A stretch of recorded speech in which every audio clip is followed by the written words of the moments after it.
أعوذ بالله من الشيطان الرجيم. بسم الله الرحمن الرحيم. الحمد لله رب العالمين. الصلاة والسلام على أشرف المرسلين سيدنا محمد وعلى آله وصحبه أجمعين. رب اشرح لي صدري ويسر لي أمري واحلل عقدة من لساني يفقهوا قولي.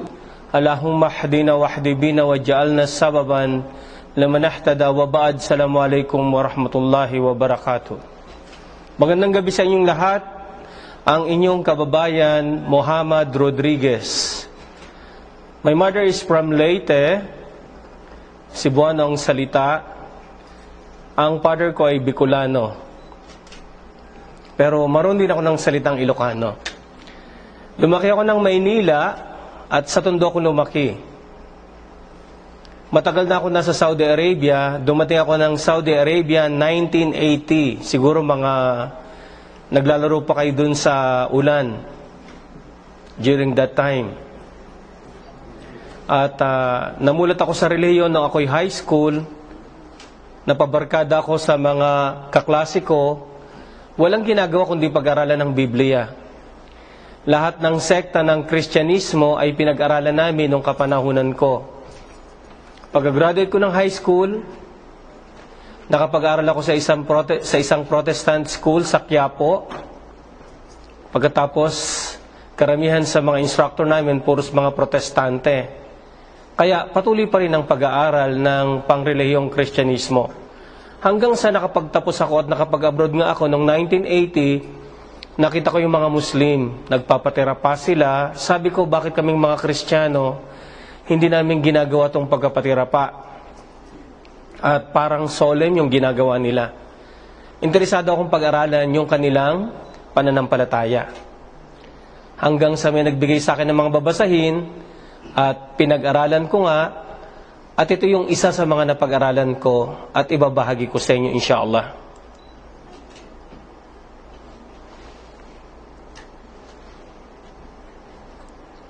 Nung binuklat ko ang tinatawag na banal na Quran, isa sa mga natuklasan ko ay ang nakalagay roon, kapag ikaw ay tagasunod ni Jesus, tatawagin kang isang Muslim. وَإِذْ أَوْحَيْتُ إِلَى الْحَوَارِيِّينَ أَنْ آمِنُوا بِي وَبِرَسُولِي قَالُوا آمَنَّا وَاشْهَدْ بِأَنَّنَا مُسْلِمُونَ. Ito yung nakalagay sa banal na Quran. Ang mga disipulo ni Jesus ay tinatawag na mga Muslim. Subalit hindi ito dumating sa atin bilang mga Kristiyano. Kung alam lamang natin na ilalagay lamang pala natin sa ating sarili o ang ating sarili sa tunay na katuruan ni Jesus kapag niyakap natin yung Islam, hindi magiging mahirap para sa atin. At batay sa pagkakasalin ng aking inihayag sa Al-Harawiyun, ibig sabihin ng Al-Hawariyun, ang mga matatapat na mga tagasunod ni Jesus, yung tinatawag nating mga disipulo. Nung inihayag sa mga disipulo ni Jesus na sinasabing maniwala sa akin, maniwala sa Allah at sa aking sugo, ibig sabihin ang sugong si Jesus, during that time, kanilang sinabi, kami ay naniwala at sumasaksi na kami ay mga Muslim. So ang tawag pala sa mga kagalang-galang at matatapat na tagasunod ni Jesus ay tinatawag silang mga Muslim sa banal na Quran. Actually, hindi natin naaalisin ang pagiging tagasunod natin kay Jesus. Ang aalisin lang natin ay yung hindi niya talaga itinawag sa atin na katawagan bilang kanyang tagasunod. Kasi lahat ng mga propeta, iisa lamang ang kanilang itinuro. شرع لكم من الدين ما وصى به نوحا والذي أوحينا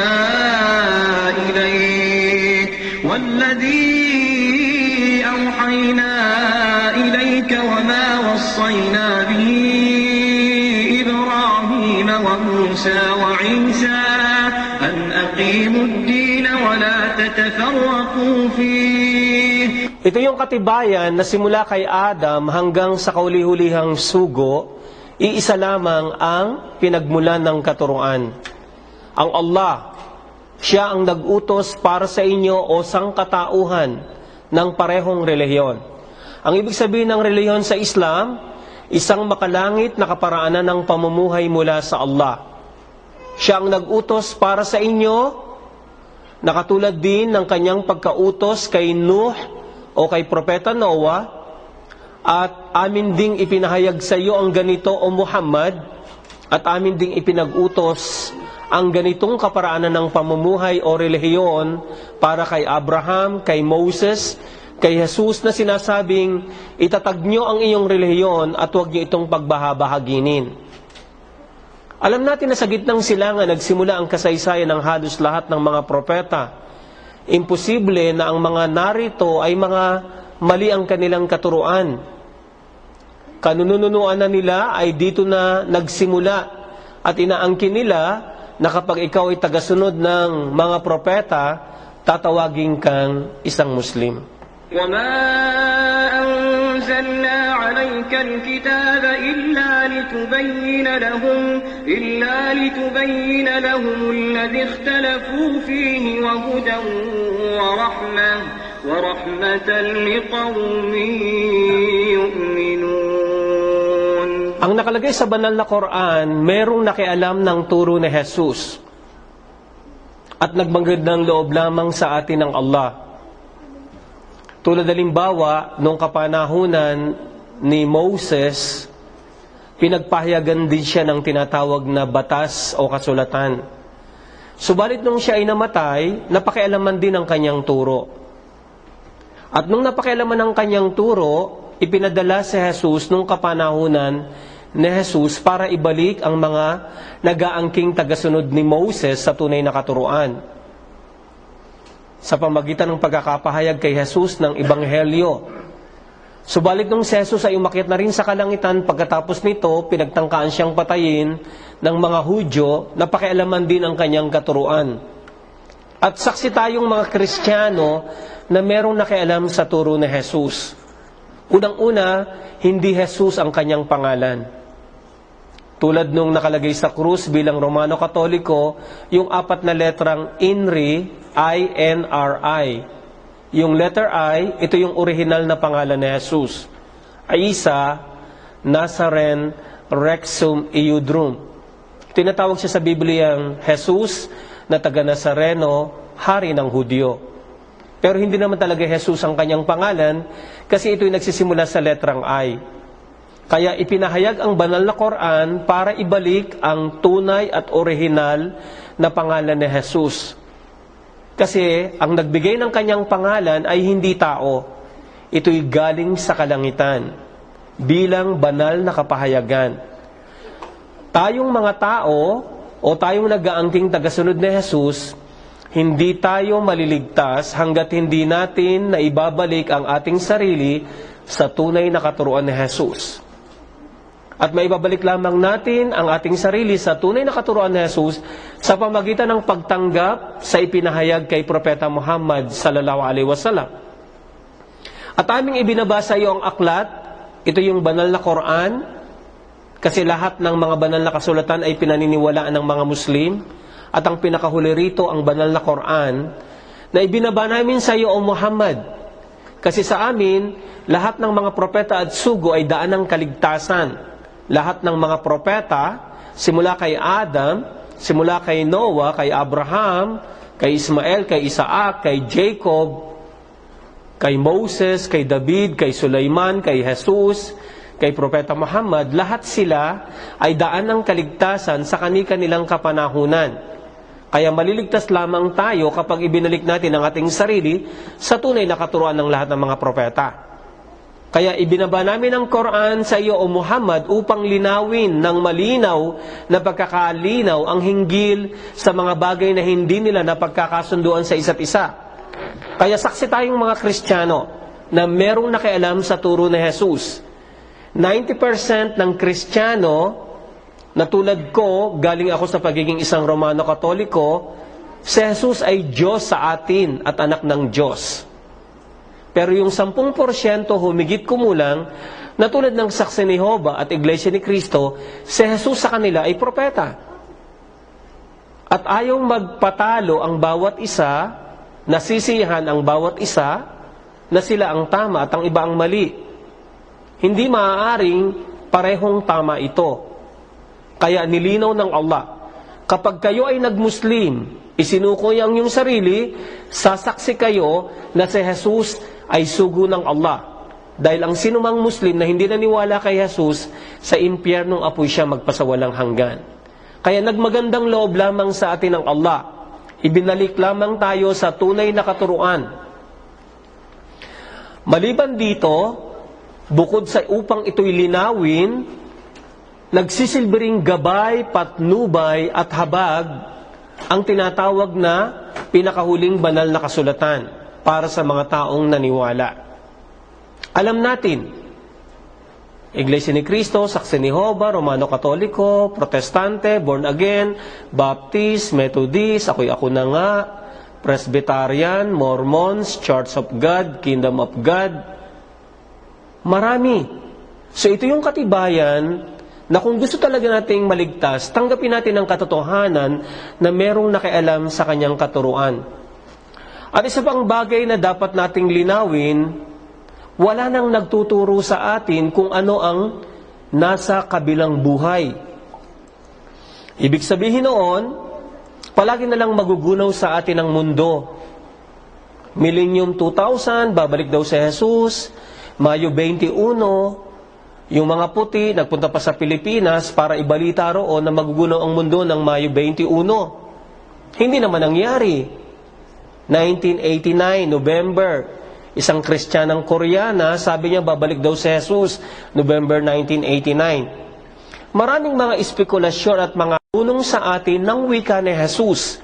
Wala na ring nagtuturo sa atin hinggil sa kung ano ang buhay pagkatapos ng kamatayan.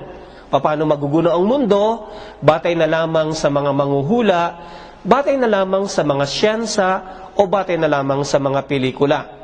At walang sino man ang nagturo sa atin ng eksaktong impormasyon hinggil sa kabilang buhay na ating patutunguhan. Batay halimbawa sa paniniwala ng mga Muslim, o kayong mga tao na merong takwa, ibig sabihin ng takwa, o kayong tao na naniwala na kung kaya nagkaroon kayo ng takot sa Allah sa pamagitan ng pagsunod sa anumang ipinag-utos niya at iniwasan nyo ang anuman na kanyang ipinagbawal. Sa katotohanan, hindi kayo naglalaho ng lubusan. Pag namatay tayo, akala natin ay hindi na tayo mabubuhay na maguli. Hindi talaga tayo naglalaho ng lubusan. Kundi tayo ay lumilipat lamang mula sa isang yugto patungo sa isang yugto. Galing tayo sa lumo ni Adam. At mula sa lumo ni Adam, mula kay Adam, hinugot ang tadyang at naging isang babae at ito ang kanyang naging asawa. At nagkaroon ng maraming kababaihan at kalalakihan sa pamagitan nila. Kaya galing tayong lahat sa pinagsamang similya mula sa ating mga magulang. Kaya mula sa lumo ni Adam, patungo sa sinapupunan, at mula sa sinapupunan ay lalabas tayo rito sa ibabaw ng daigdig. At hindi hinayaan ng Allah na habang tayo'y nabubuhay sa ibabaw ng kalupaan, ay pababayaan na lamang tayo ng ganun-ganoon, nang walang patnubay at gabay. Palagi siyang nagpapadala ng aklat ng buhay at palagi siyang nagpapadala ng sugo o di kaya ay propeta para panatiliin ang sinumang nais na magmana ng buhay na walang hanggan at balaan ang sinumang magmamataas o tatanggi. Pagkatapos ating manatili sa ibabaw ng kalupaan ay pupunta tayo sa mga libingan. Maagnas ang ating katawan, at pagkatapos, mananatili ang ating kaluluwa sa espiritual na daigdig. Kaya nga sa paniniwala sa Islam, mula sa lupa, kayo ay aming nilikha, at sa lupa, kayo ay aming ibabalik. Ito lang ang itinuturo sa atin. Pero karagdagang sa lupa na inyong pinagbalikan, ay iluluwa namin kayong muli at mabubuo kayong muli sa araw ng muling pagkabuhay, wala na tayong kamatayan. Ang itinuturo sa atin, espiritual lamang ang buhay sa kabilang buhay. Yung unang yugto, espiritual. Pero pag nagunaw ang sandaigdigan, papalitan ng daigdig ng panibagong daigdig, ganun din ang mga kalangitan, pagkatapos noon, ay wala na tayong kamatayan. Kung tao tayo rito sa daigdig, tao rin tayong papasok sa hardin o paraiso. Kung tao tayo, o kung ang tao'y tumanggi, dito sa kalupaan, papasok siya sa impyernong apoy bilang isang tao rin. Ano ang katibayan? Maraming katibayan. Unang-unang katibayan ang ating mga magulang na si Adam at si Hawa. Si Adam at si Eva. Sabi ng Allah sa kanila, siguradong sigurado na kayo ay sasang-ayon, at ito rin nakalagay sa banal na Quran, O Adam, ibig sabihin, malaya kang manirahan sa hardin o paraiso, ikaw at ang iyong asawa, at kumain kayo ng masagana, ng may kagalakan at kasiyahan sa anumang pagkain na inyong nais. Paano kakain ng isang kaluluwa? Kung ang ating mga magulang na nilikha sa paraiso ay mga kaluluwa lamang, bakit sila inutusan na kumain ng anuman na kanilang nais? So ito yung isang katibayan. Pangalawang katibayan, kung tayo bilang isang tao ay naniwala, bakit kaluluwa lang ang gagantimpalaan sa paraiso? Naintindihan nyo? Siyempre, kung nagpakabuti tayo at naniwala tayo sa katotohanan, itong buong katauhan din natin ang magmamana ng gantimpala sa kabilang buhay. Kasi yun ang dahilan kung bakit tayo nilikha. وَمَا خَلَقْتُ الْجِنَّ وَالْإِنسَ إِلَّا لِيَعْبُدُونَ. Hindi ko nilikha ang jin at ang mga tao, maliban sa ako ay nararapat lamang na sambahin nila. Kaya kapag ang isang tao ay tumanggi at nagmataas, ang itinuturo lang sa atin ng ating mga preacher, ang Diyos ay mapagmahal. Walang problema doon. Talagang mapagmahal ang Diyos. Pero masidi rin siya magparusa. Nandiyan ang Sodom at Gomorrah. Nandiyan ang dilubyo ng kapanahonan ni Propeta Noah. Nandiyan ang inulanan ng apoy ng kapanahonan ni Propeta Shuaib. Nandiyan ang sambayanan ni Faraon sa pamagitan din ng pagkakalunod sa kanila. Ang mga iwanasiwas ng malakas na hangin nung kapanahunan ng sambayanan ni Ad at Thamud. Iwanasiwas sila ng malakas na hangin at ibinabaon ng kanilang ulo. Ibig sabihin, sa lupa o buhangin, at kapag ito iwanasiwas muli ng hangin, ay natatanggal ang kanilang mga ulo. Nakabibinging ingay. Nandiyan ang tsunami, nandiyan ang hurricane, nandiyan ang iligan kamakailan lamang, Cagayan de Oro. Nandiyan ang iba't ibang nangyayari, mga sakuna at kalibadad na mga natural bilang parusa ng Allah sa mga taong nagmataas at tumanggi. Nandiyan ang impyernong apoy. Hindi masyadong binibigyan ng matibay na pagkapaliwanag na ang Diyos na nag-iisang tagapaglikha ay mapagmahal, subalit masidhiran siya magparusa sa sino mang nagmataas at tumanggi. Kaya ito ay nililinaw ng Islam na merong buhay na walang hanggan na patutunguhan ng bawat isa. Kaya tayo'y pupunta sa libingan, maagnas ang ating katawan, subalit ang ating kaluluwa'y hindi naagnas. Kaya ang unang yugto sa kabilang buhay, ang espiritual na daigdig. Pagkatapos nun ay magugunaw ang daigdig, papalitan ng panibagong kalupaan at panibagong kalangitan. Pagkatapos nun ay wala na tayong kamatayan, iluluwang muli ng lupa kung ano ang kanyang nilamon at mabubuo tayong muli at tatayo tayo sa araw ng muling pagkabuhay at papapanagutin tayo sa ating buhay na hiram lamang natin.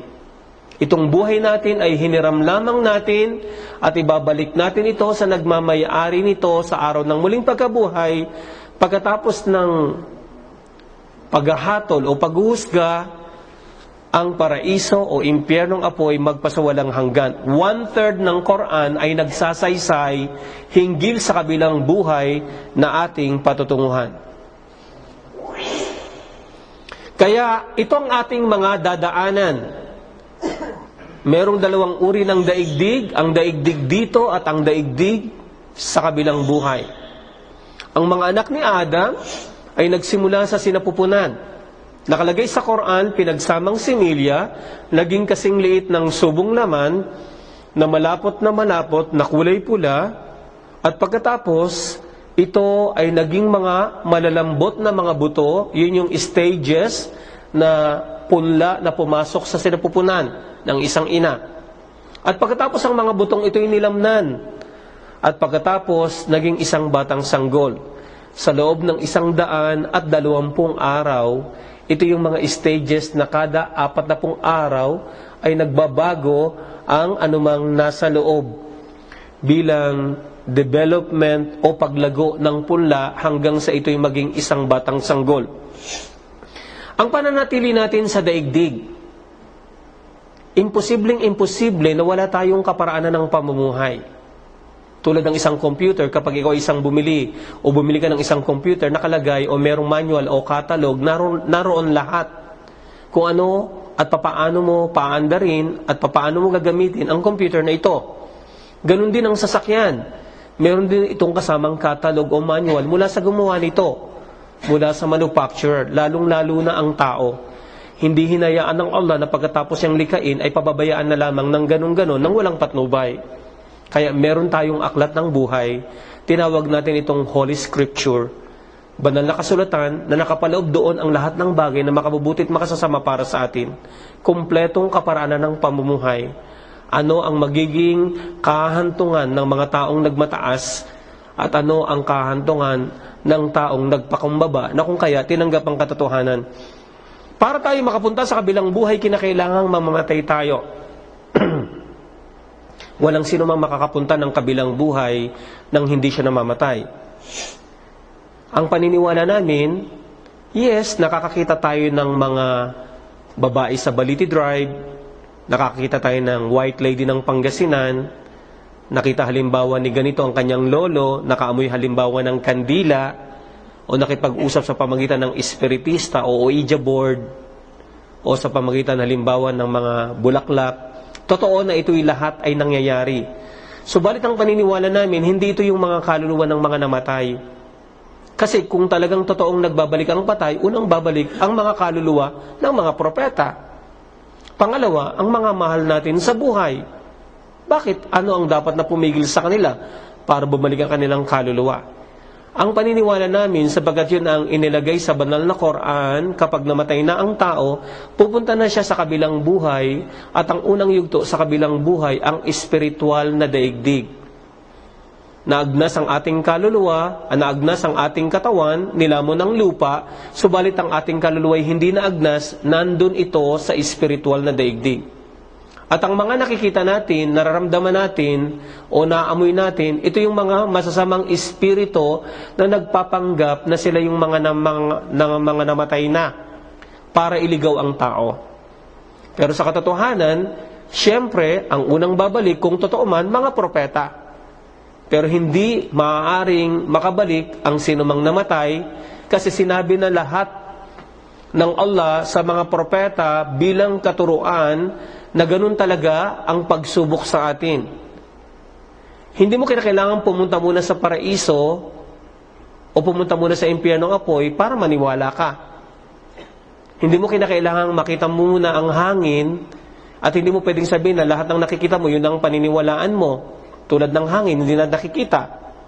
Tulad halimbawa yung kuryenteng nandun sa tinatawag na mga cord na yan, hindi natin nakikita pero pinaniniwala natin. Maraming mga bagay na hindi natin nakikita pero pinaniniwalaan natin, tulad ng kabilang buhay. Ang Diyos hindi natin nakikita pero pinaniniwalaan natin. Ang mga anghel hindi natin nakikita pero pinaniniwalaan natin. Meron tayong pinaka-essence ng paraiso at impyernong apoy, kabahagi ito ng ating katuruan na hindi natin nakikita pero pinaniniwalaan natin. Kapag naniwala ka sa Diyos, paniniwalaan mo ang lahat. Banal na kasulatan, mga naunang mga propeta, bahagi ito ng ating paniniwala. Kaya ito yung kabilang buhay. Imposible na parurusahan ng isang tao sa kabilang buhay nang hindi sinasabi sa kanya ang detalyadong impormasyon. Kaya hindi totoong nagbabalik ang mga pita natin na merong nagparamdam, merong babae sa Baliti Drive o ang white lady ng Pangasinan. Totoo lahat ito.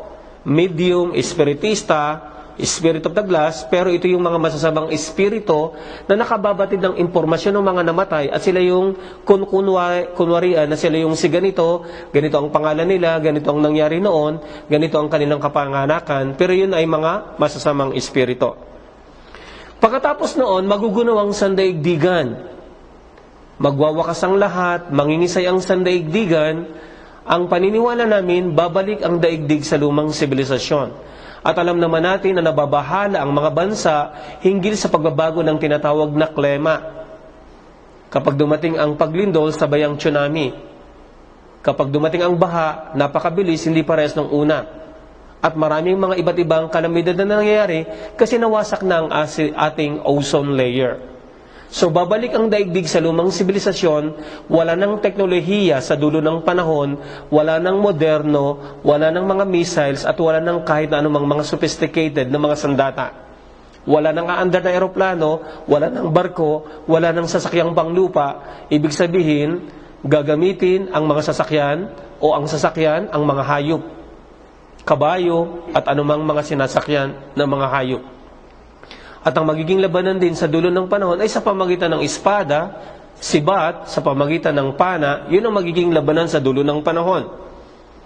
At sinabi rin ng Propeta Muhammad sallallahu alaihi wasallam na si Jesus ay babalik at papatayin niya ang Antikristo. Siya ay babalik sa East Damascus, na ang kanyang tangkad ay katamtaman, puti na mamula-mula, ang kanyang pawis ay parang mga perlas, ang kanyang buhok ay hanggang balikat ng babasa-basa, at ang kanyang mga kamay ay nasa pakpak ng mga anghel.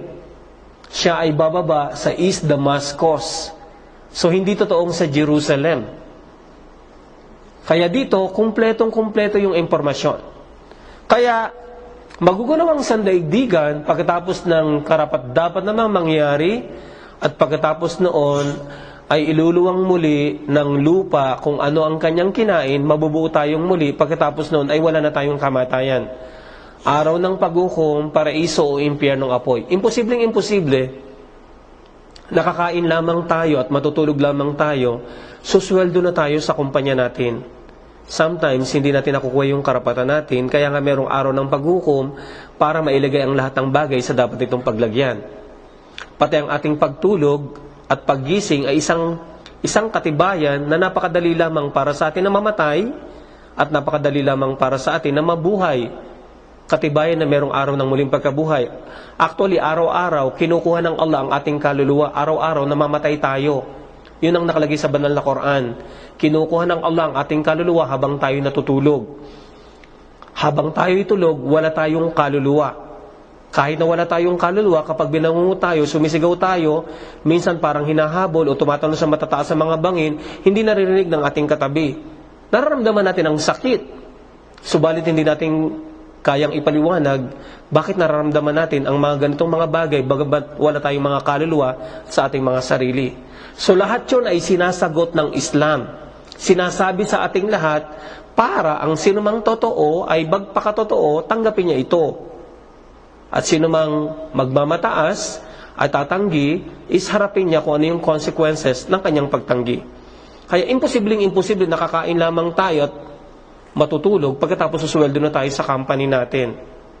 Imposible nakakain lang tayo, matutulog tayo at magtatrabaho tayo sa company natin, makapapasok tayo ng paraiso. Hindi na ako magbumuslim. Napakasarap ng buhay ko noon nung hindi pa ako Muslim. Kahit na anong oras na gawin mo, lahat-lahat, dito, diyan, etc. Ba't kinakailangan ko pang pagurin ng sarili ko na magsagawa ng pagdarasal 5 beses ang araw, mag-ayuno, magsagawa ng Hajj? Maliligtas din naman lamang pala ako. Sana hindi na ako nag-Muslim.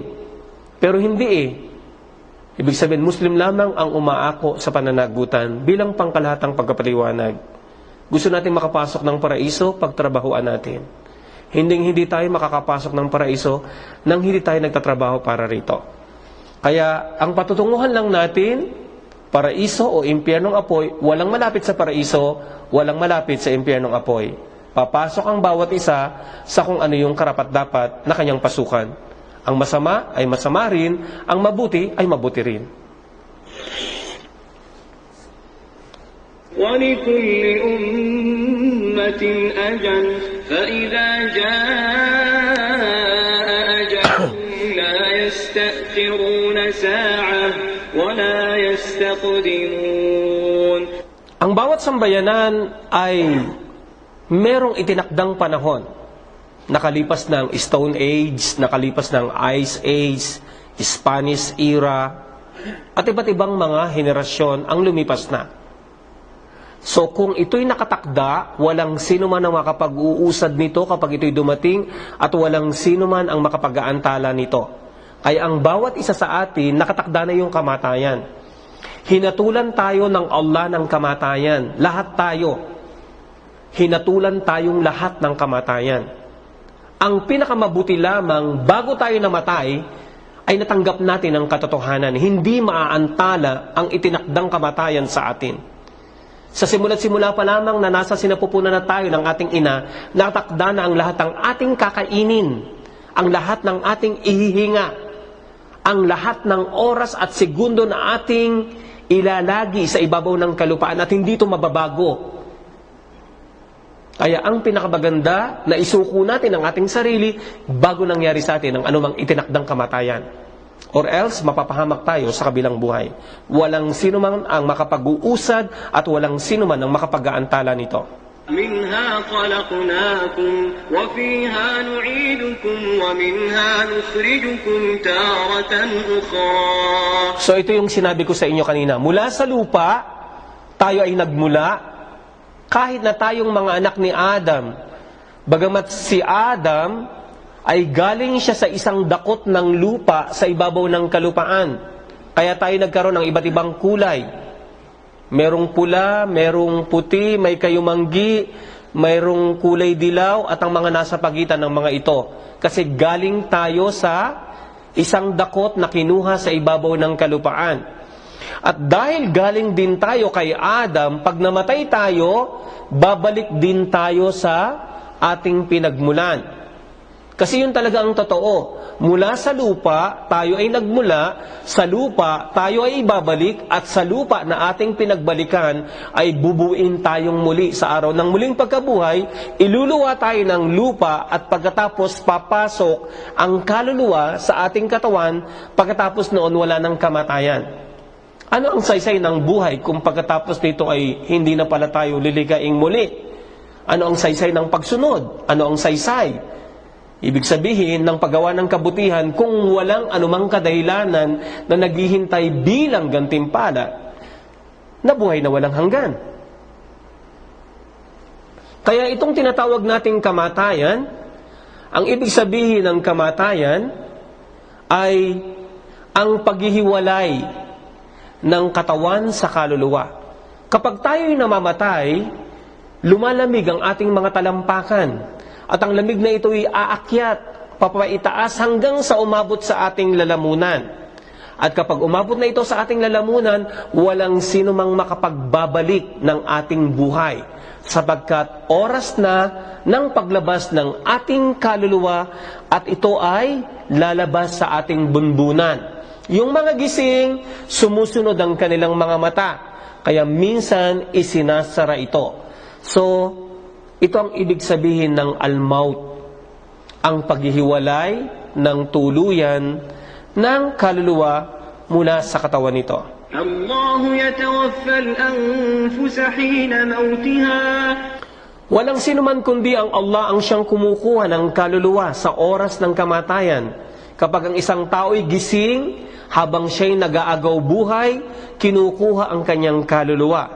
At sa mga yaong natulog, sa mga yaong tulog, kinukuha rin ng Allah ang kanilang kaluluwa. والتي لم تمت في منامها فيمسك التي قضى عليها الموت ويرسل الأخرى إلى أجل مسمى. Kaya kapag tayo gising at nag-aagaw buhay ang isang tao, kinukuha ang kanyang kaluluwa.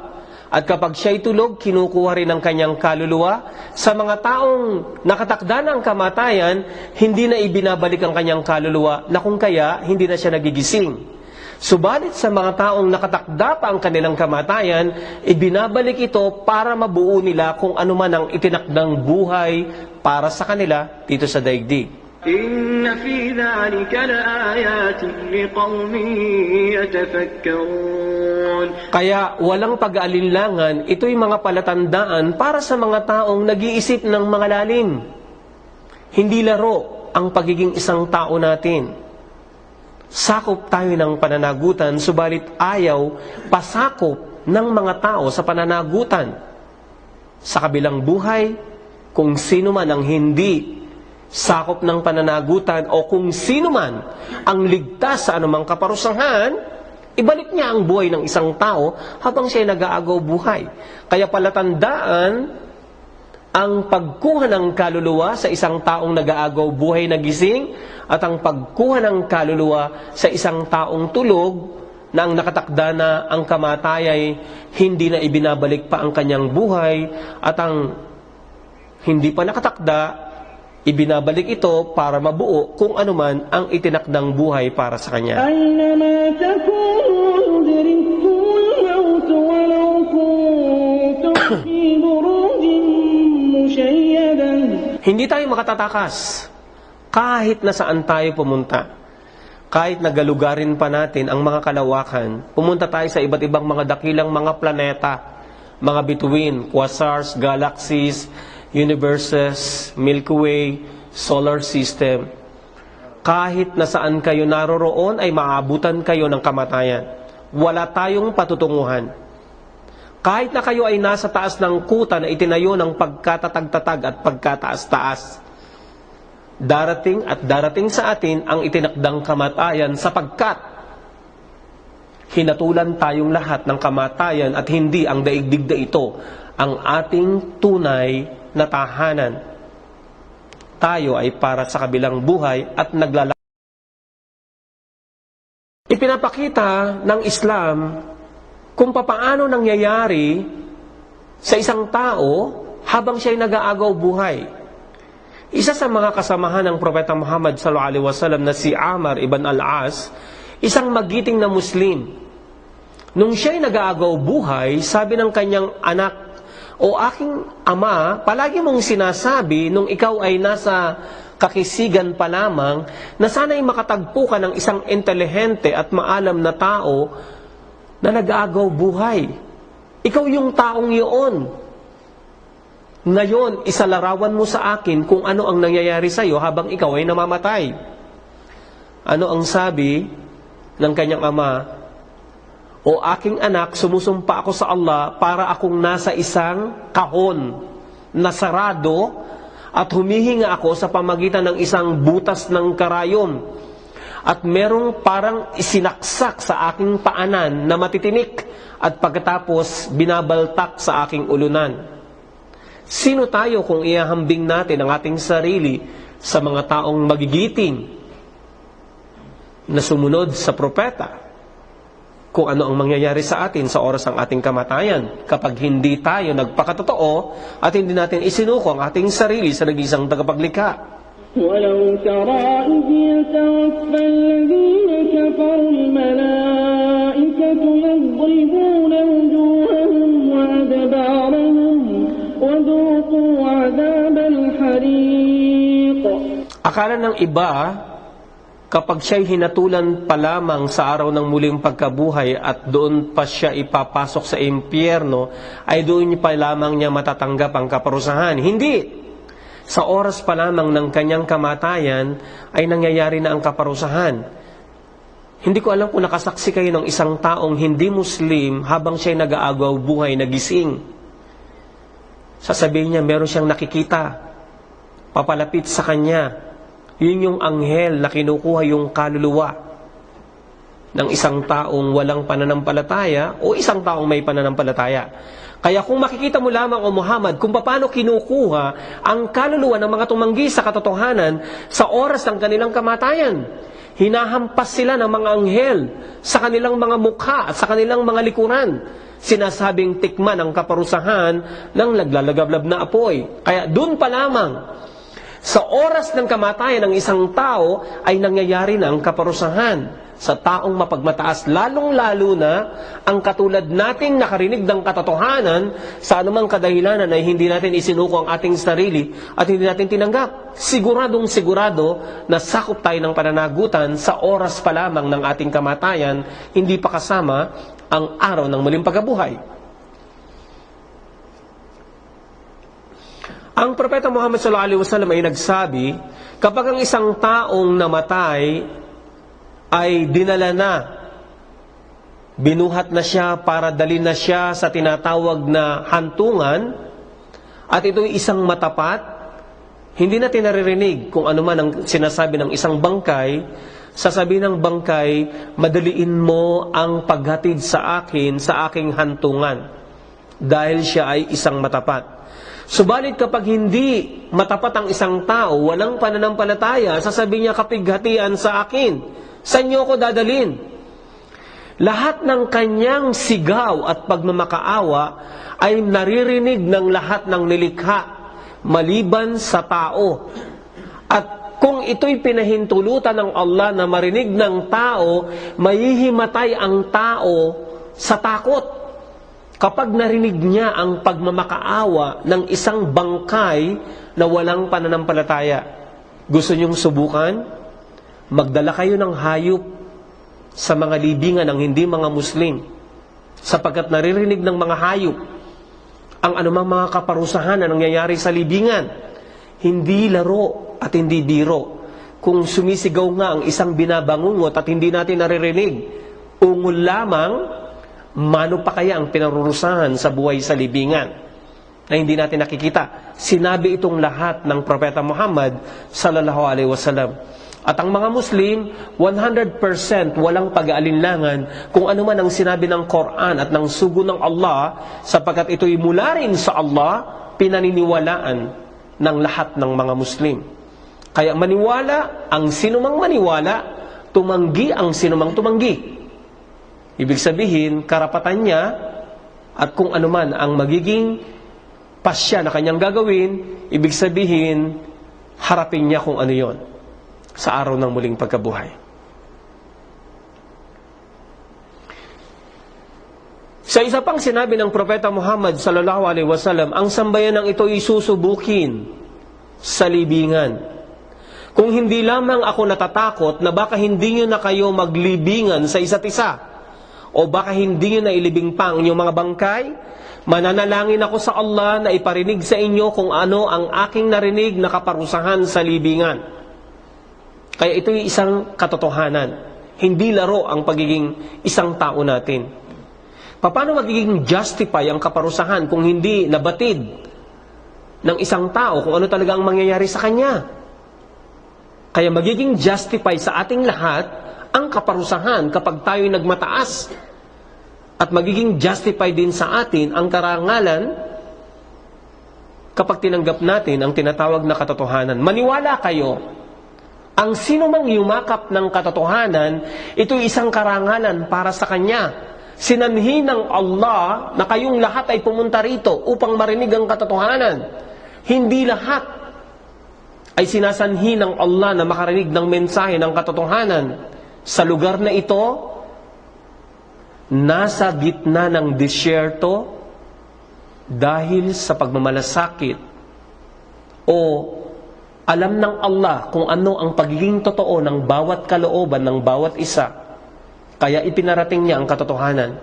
Iiyak kayo sa kaligayahan kapag nalaman niyong kayo ang magiging tagapagmana ng katuruan ng mga propeta bilang pangkalahatan, sapagkat wala ng propeta, kayo ang magmamana ng kaalaman ng huling propeta, at ito ang pinakabuod na katuruan ng lahat ng mga propeta, magiging karangalan sa sino mang tatanggap ng katotohanan.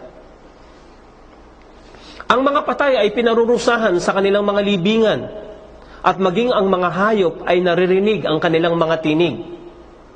Kaya magdala kayo ng hayop sa libingan ng hindi mga Muslim, at makikita niyo kung paano umasta ang hayop na ito, sapagat naririnig niya ang nangyayaring kaparusahan sa libingan. Ya ayyuhal insanu ma gharraka bi rabbikal karim alladhi khalaqaka fasawwaka fa'adalak fi ayyi suratin ma sha'a rakkabak. كلا بل تكذبون بالدين وإن عليكم لحافظين. O tao, ano ang naging dahilan upang ikaw ay maging pabaya na tanggapin ang iyong Diyos na tagapaglikha, na siyang lumikha sa iyo, na siyang pinakamapagbigay ang Allah? Bilangin natin ang lahat ng kagandahang loob na natamasa natin. Hindi tayo magkakaroon ng kakayahan na bilangin ang lahat ng ito. Nilikha tayo sa pinakaganap na kaanyuan. Ang ating mga mata ay naririto, at merong mga kilay, siguradong sigurado na meron itong kadahilanan kung bakit ang bawat isa ay nakalagay sa angkop na dapat itong paglagyan. Sa pinakamaayos at pinakamagandang kaanyuan. Subalit, nagmataas ang tao. Isang taong galing sa lusaw na tubig. Isang taong walang kahalaga-halaga sa paningin ng Allah. Nung siya'y nabuo at nagkaroon ng lakas, siya ang kumalab. Quasars, galaxies, ang mga dakilang mga planeta at mga bituin na hindi pa nagagalugad ng mga tao ang ilang bahagi nito. Kapag tinignan natin sa kalawakan, ito isang butil lamang. Nasaan yung tao para siya'y magmataas? Bahagi lamang siya ng nilikha. Mula sa isang tubig o lusaw na similya na walang halaga at hindi niya kayang pigilin ang kamatayan kapag itinakda na ito sa kanya. At pagkatapos nilikha ang lahat ng nasa ibabaw ng kalupaan para sa kanyang kapakinabangan. Bakit kinakailangang magmataas siya? Wala naman siyang kapangyarihan o kakayahan na pigilin ang anumang kamatayan kapag ito'y dumating sa kanya o anumang mangyayaring kaparusahan sa naglalagablab na impyernong apoy. Alam tara anna Allah sakhkhara lakum ma fil ard والفلك تجري في البحر بأمره ويمسك السماء أن تقع على الأرض إلا بإذنه إن الله بالناس لرؤوف رحيم. Tingnan niyo kung paano sinasabi ng Allah. Hindi niyo ba nakikita ng Allah sinanhi niya ang lahat ng nasa ibabaw ng kalupaan para sa inyong kapakinabangan? Ganon din ang tinatawag na sasakyang pangdagat na ito'y lumalayag sa pamagitan ng kanyang pag-aatas. Lahat ng bagay na nasa ibabaw ng kalupaan ay nilikha ng Allah para sa kapakinabangan ng sangkatauhan. Maging ang tinatawag na langit, ito'y hindi bumabaksak sa atin sa pamamagitan ng kanyang kapahintulutan. Kahit na ito'y walang mga haligi tayong nakikita. Ito'y nakalutang lamang.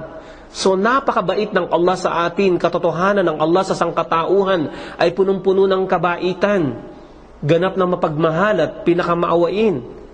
So kung ang lahat ng bagay ay nilikha ng Allah para sa ating kapakinabangan at tayo, kung ihahambing natin ang ating sarili sa mundo na isang tuldok lamang nasa ng tao para magmataas, Subhanallah. Tignan natin ang ating sarili. Alam nyo ba, kapag tayo sumamba sa Allah, tinangkilik natin ang kanyang kadakilaan, hindi niya ito kailangan. Wala siyang kailangan. Kapag sumamba tayo sa kanya, lahat ito ay bilang balik sa atin na blessing. Kapag sumamba tayo sa kanya, hindi niya ito kailangan. Wala siyang kailangan sa atin. Ito'y babalik sa atin bilang kagandahang loob at biyaya. Kahit ang lahat ng tao simula kay Adan hanggang sa dulo ng panahon, tumayo sila sa kanilang kinalalagyan at hilingin na nila ang lahat ng naisip nilang gustong hilingin sa Allah. At sabay-sabay itong ipagkaloob sa kanila ng Allah. Hindi mababawasan kung anuman ang pagmamayari na tinataglay ng Allah. Kahit na yung karayong ilubog mo sa karagatan at pagkatapos inaangat mo, merong sasamang katiting na tubig sa karayom na iyon. Kahit na ganoon katiting, hindi mababawasan kung anuman ang pagmamayari ng Allah. Kayo o sangkatauhan ang siyang nangangailangan sa atin, sa akin. Yun ang sabi ng Allah. Kaya kung gagawin natin ang pagsamba, magiging mabiyaya ang buhay natin. Ito ang pinakamataas na antas na maaabot ng tao sa kanyang tanang buhay. Ang luwalhatiin, tumatang siya ng utang na loob sa Diyos na nagmamayari sa kanya. Isuko niya ng ganap ang kanyang sarili. At bilang ganti, magiging mabiyaya ang buhay niya. Tingnan mo tayong mga Pilipino. Marami sa atin ang mga nakapagtapos. Trabaho tayo, madaling araw, gising na tayo, kasagsagan ng trapiko, Darating tayo sa trabaho, pagod na pagod, uwi naman tayo, traffic na naman, gabi-gabi na tayo darating sa bahay, pagod na pagod. Halos araw-araw ganoon. Pagdating ng sweldo, bayad dito, bayad doon, bayad dito, bayad doon, walang natitira. Tignan mo yung mga Muslim. Hindi ko sinasabing lahat sila ay nagpa-practice. Pero tignan nyo, pag oras ng sala, wala silang pakialam, bumili ka, magpadala ka, kasi binibigay nila yung karapatan ng Allah. Kapag ibinigay natin ang karapatan ng Allah, sinamba natin siya, pinuri natin siya, magiging mabiyaya ang buhay natin. Tandaan nyo yan. Lahat ng mga Muslim na bansa na sumusunod sa Allah, magiging mabiyaya ang kanilang buhay. Sapagkat yun ang nakalagay sa Quran. Ang sino mang nagkaroon ng takot sa Allah, naniwala, sinunod ang ipinag-utos at iniwasan ang ipinagbawal, bubuksan namin ang lahat ng biyaya sa kalangitan. At ilalabas namin sa ilalim ng kalupaan ang lahat ng kabuhayan. Magiging masagana ang buhay natin. Ang sanhi kung bakit na ipagkakait sa atin ang mga kagandahang loob, yaman at mga biyaya, dahil sa ating pagsuway, dahil sa ating pagmamataas, dahil sa ating pagtanggi. Yun ang dahilan. Pero kapag tayo ay sumuko sa nag-iisang tagapaglikha, na siya lamang ang ating sasambahin, bukod sa magmamana tayo ng buhay na walang hanggan, mawawala ang pagkabagabag, ang pagkamasalimuot. Papalitan ito ng kapanatagan. Papalitan ito ng kasaganaan. Magiging maligaya ang ating pamumuhay. Kahit na kaunti lamang ang ating kinikita, nandun ang kapanatagan ng ating kalooban.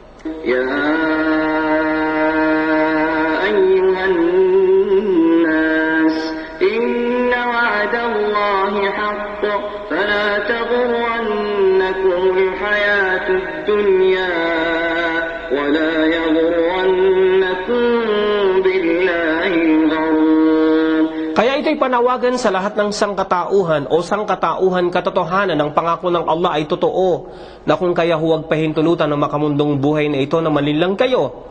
At huwag din pahintulutan na malinlang kayo ng pinakapinuno ng tagapaglinlang na si Shaitan, hinggil sa Allah. Sapagkat katotohanang nilikha tayo at merong paraiso, merong impyernong apoy.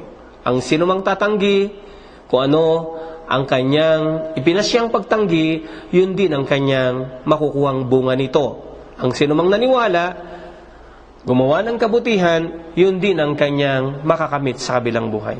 هذا وإن للطاغين لشر مآب جهنم يصلونها فبئس المهاد هذا فليذوقوه حميم وغساق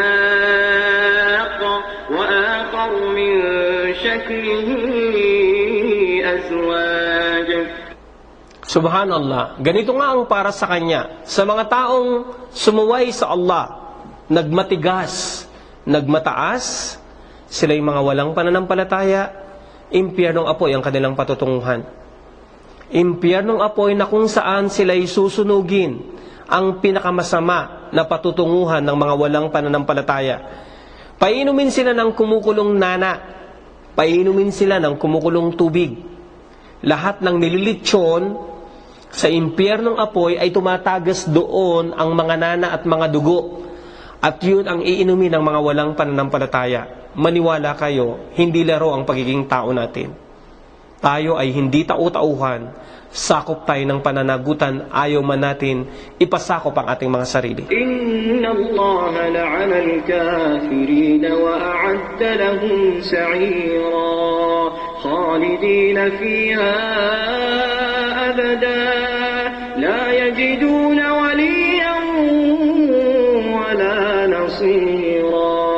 Kaya katotohanan, isinumpa ng Allah ang mga walang pananampalataya at inihanda para sa kanila ang naglalagablab na impyernong apoy, na kung saan sila mananatili roon magpakailanman, wala silang makikitang sino man na mangangalaga sa kanila o tutulong sa kanila kapag sila ay nasa naglalagablab ng impyernong apoy.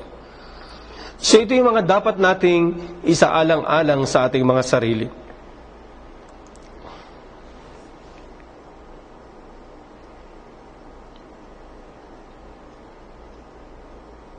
مثل الجنة التي وعد المتقون فيها أنهار من ماء غير آسن وأنهار من لبن لم يتغير طعمه وأنهار من خمر لذة للشاربين وأنهار من عسل مصفى ولهم فيها من كل الثمرات ومغفرة من ربهم كمن هو خالد في النار وسقوا ماء حميما فقطع أمعاءهم. Ibinigay ng Allah ang description ng taong pupunta sa paraiso at ang taong pupunta sa impyernong apoy. Ibig sabihin, ang hardin. Ang tinatawag na pagsasalarawan ng hardin para sa mga taong naniwala na ito'y ipinangako sa kanila.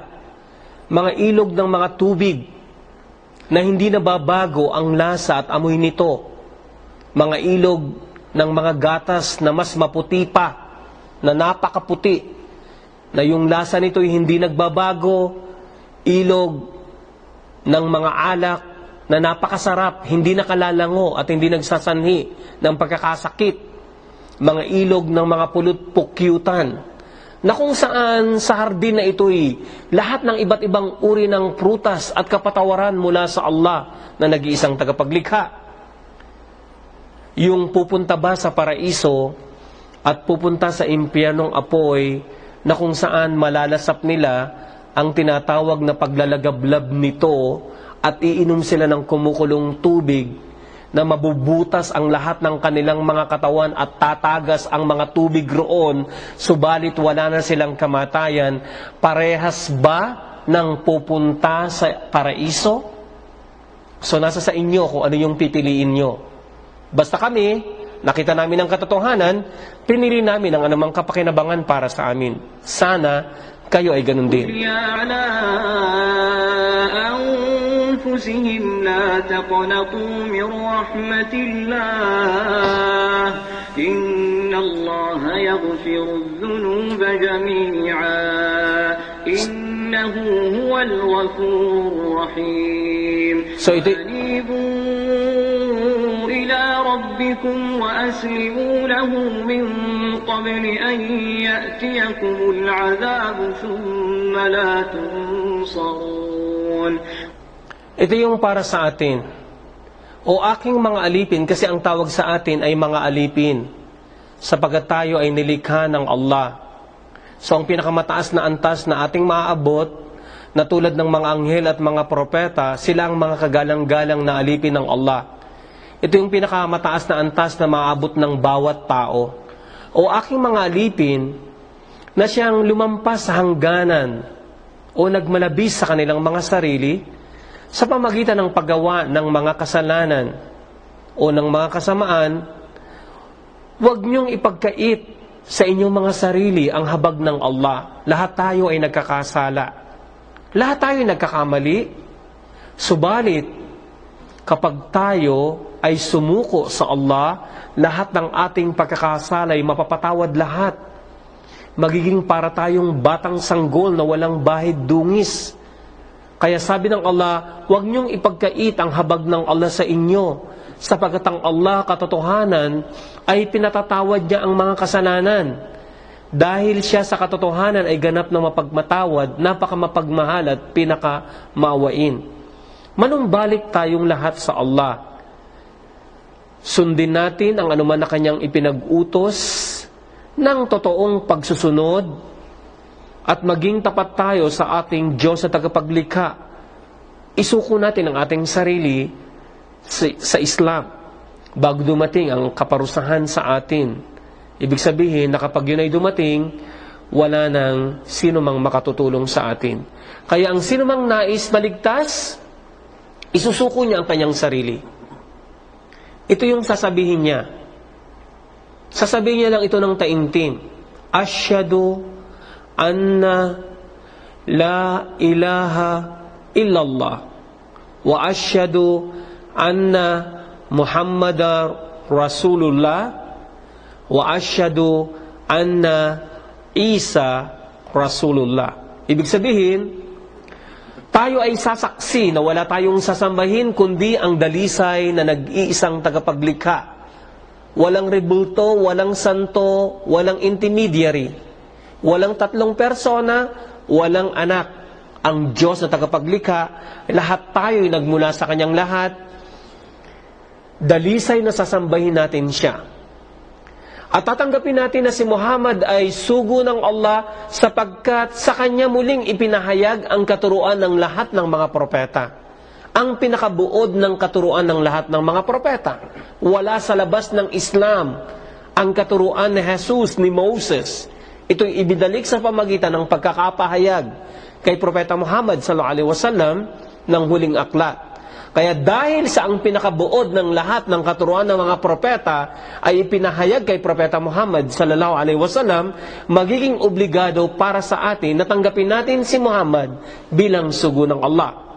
Dahil sa nahati ang mga Kristiyano sa dalawang pananaw, kung si Jesus ba'y Diyos o anak ng Diyos, o kung siya ba'y isang propeta, nilinaw ng Allah na hindi lamang siya propeta, hindi lamang siya sugo, kundi He is one of the mightiest messenger of Allah. Kaya kapag ikaw ay nag-Muslim, ibig sabihin, isinuko mo ang sarili mo, ikaw ay sasaksi na si Jesus ay sugo ng Allah. Kapag taimtim mo itong binigkas sa iyong sarili, na merong nagpabigkas nito, at sinunod mo ng dahan-dahan, lahat ng kasalanan ay napatawad sa iyo. Halinang tanggapin ang katotohanan, isuko natin ang ating sarili sa nag-iisang tagapaglikha, magmana tayo ng buhay na walang hanggan, or else, mumurahin ng Kristiyano ang nagligaw sa kanya sa kabilang buhay. Hindi ko sinabi ito, wala akong sama sa mga kakristyanuhan, dahil dati rin akong Kristiyano, nagmamagandang loob lamang sa atin ng Allah. Nilinaw niya na mumurahin niya ang kanyang sarili, sisisihin niya ang lahat ng nagligaw sa kanya. وَقَالُوا رَبَّنَا إِنَّا أَطَعْنَا سَادَتَنَا وَكُبَرَاءَنَا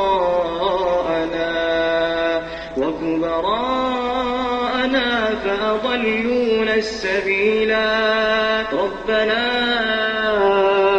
آتِهِمْ ضِعْفَيْنِ مِنَ الْعَذَابِ وَالْعَنْهُمْ لَعْنًا كَبِيرًا. Alam niyo ba kung bakit sinisiraan ang mga Muslim sa mga Kristiyano na katulad natin na tagasunod? Kasi matutuklasan natin, mawawala ng tagasunod ang mga Kristiyano. Kasi ibinulgar ng Allah ang lahat ng mangyayari sa kabilang buhay.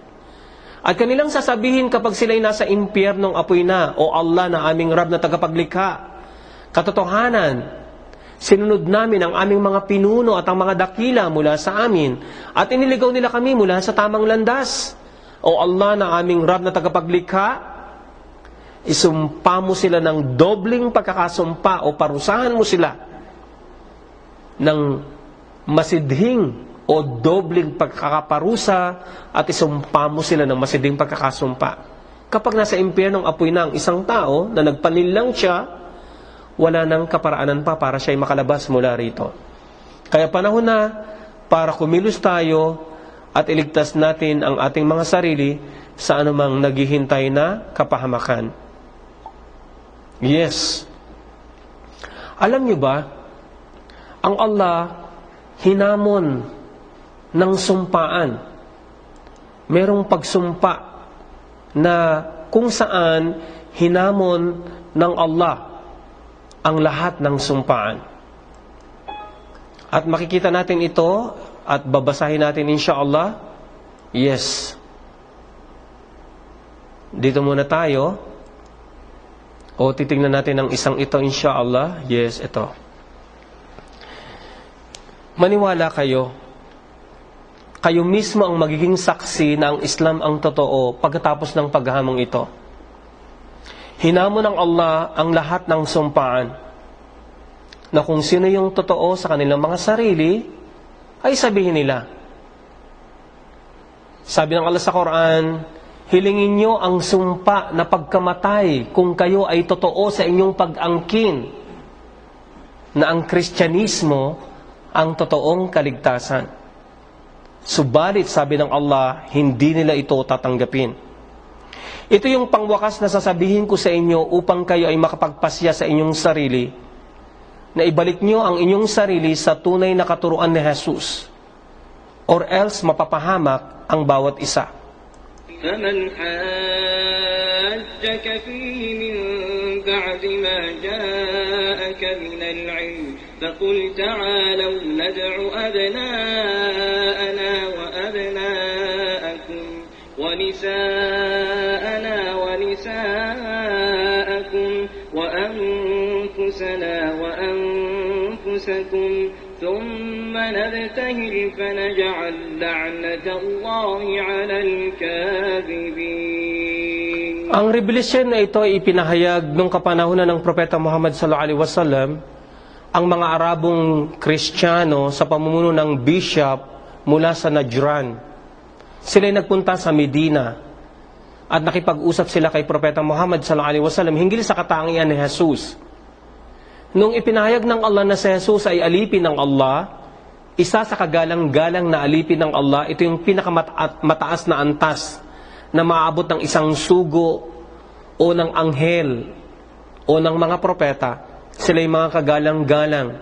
At hindi ito pinaniwalaan ng bishop. Kaya sabi ng Allah sa makatuwid, kung sino man sa inyo ang may pag-aalinlangan hinggil kay Jesus, pagkatapos dumating ang kaalamang ito sa iyo, O Muhammad, na si Jesus ay isa sa mga kagalang-galang na alipin ng Allah. Siya ay isa sa dakilang sugo ng Allah at wala siyang kabahagi sa pagiging Diyos ng nag-iisang tagapaglikha. Kung sino man sa inyong may pag-aalinlangan, sabihin mo sa kanila, O Muhammad, halina tayo magtipon-tipong lahat. Ang inyong mga anak, ang aming mga anak, ang inyong mga kababaihan, ang aming mga kababaihan, ang inyong mga sarili at ang aming mga sarili. Pagkatapos ay manalangin tayo ng taimtim sa nag-iisang tagapaglikha at hilingin natin ang sumpa sa mga yaong hindi nagsasabi ng katotohanan. Hindi tinanggap ng mga bishop kasi alam nila yung totoo.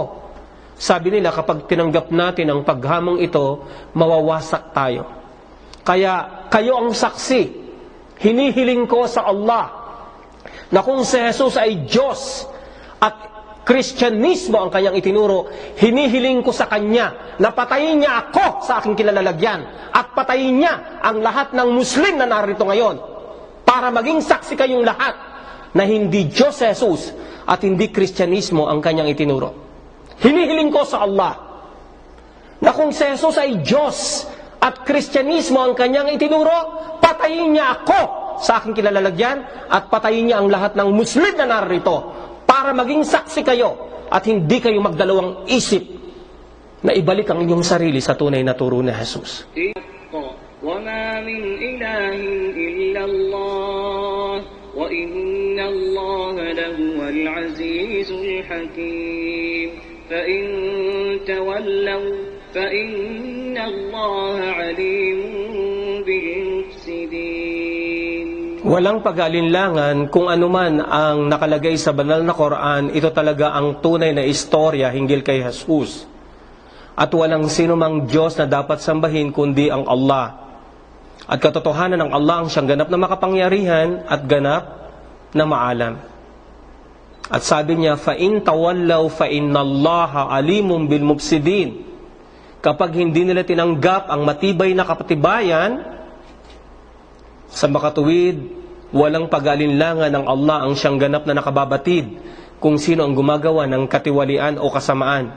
Ito pa yung isang paghamon ng Allah upang maging satisfied ang bawat isa na ang pagsuko na gagawin niya ay para lamang sa kanyang sariling kapakinabangan. قُلْ إِن كَانَتْ لَكُمُ الدَّارُ الْآخِرَةُ عِندَ اللَّهِ خَالِصَةً مِّن دُونِ النَّاسِ فَتَمَنَّوُا الْمَوْتَ إِن كُنتُمْ صادقين ولن يتمنوه أبدا بما قدمت أيديهم والله عليم بالظالمين. Alam nyo mga kababayan, nagmamalasakit lang sa atin yung mga Arabo. At kapag nalaman nyo yung mga kalooban nila, nagmamagandang loob lang sila sa atin. Hindi nila kailangan ng pera natin. Hindi sila humihingi ng mga porsyento mula sa kinikita natin. Talagang totoo sila sa kanilang mga sarili na anyayahan tayo sa buhay na walang hanggan. Ito pa ang isa sa pinakamatibay na katibayan na ang turo ni Jesus at turo ng lahat ng mga propeta ay nasa loob ng Islam. Sabihin mo sa kanila, O Muhammad, kung ang tahanan sa kabilang buhay na nasa Allah ay para lamang sa inyo na mga Kristiyano at hindi para sa iba na sangkatauhan, sa makatuwid, hilingin nyo ang sumpa na pagkamatay sa inyong mga sarili kung kayo ay totoo sa inyong pag-angkin. At sabi ng Allah, kailanman ay hindi nila ito sasabihin sapagkat alam nila kung ano ang pinauna ng kanilang mga kamay. Ito sa mga pinuno ng mga Kristiyano at mga Hudyo sapagkat alam nila ang pagiging totoo ni Propeta Muhammad sallallahu alaihi wasallam. Sila ang tinutukoy dito habang sinisiraan nila ang Islam. Mabuti na lamang ay narinig natin ang paghamong ito upang tayo ang maging kinatawan sa ating mga kababayan. Katotohanan ng Allah ang siyang ganap na nakababatid kung sino man ang gumagawa ng mga kasamaan. Naway pahintulutan ng Allah na buksan ang ating mga puso sa kung ano yung katotohanan at hindi tayo magdalawang isip. Ipagkaloob sa atin ang isang karangalan na hindi niya ipinagkaloob sa sinumang sangkatauhan maliban supposed to be sa atin kung hindi tayo magmamataas. Isusuko lang natin ang ating sarili. Ako'y sumasaksi na wala kong sasambahin, kundi ang tunay na tagapaglikha. At dahil ang pinakabuod ng lahat ng katuruan ay ipinahayag kay Propeta Muhammad sallallahu alaihi wasallam, kaya sumasaksi ako na si Muhammad ay sugo ng Allah. At nilinaw ng Allah ang tunay na status ni Jesus. Hindi lang siya propeta, hindi lang siya sugo, He is one of the mightiest messenger of Allah. Sumasaksi ako na si Jesus ay sugo ng Allah. Ito yung unang hakbang, isuko natin ang ating sarili. Pagkatapos noon, ang huling hahantungan ng bawat isang isinuko ang kanyang sarili, ang buhay na walang hanggan. Maraming salamat sa inyong pakikinig. Subhanakallahumma wa bihamdik, asyhadu an la ilaha illa ant, wa astaghfiruka wa atubu ilaik, wa akhiru dawana anil hamdulillahi rabbil alamin, wa sallallahu ala Muhammad wa ala alihi wa sahbihi ajmain. Amin. O Allah, tanggapin mo po ang aming panalangin. Assalamualaikum warahmatullahi wabarakatuh. Maraming salamat sa inyong pakikinig.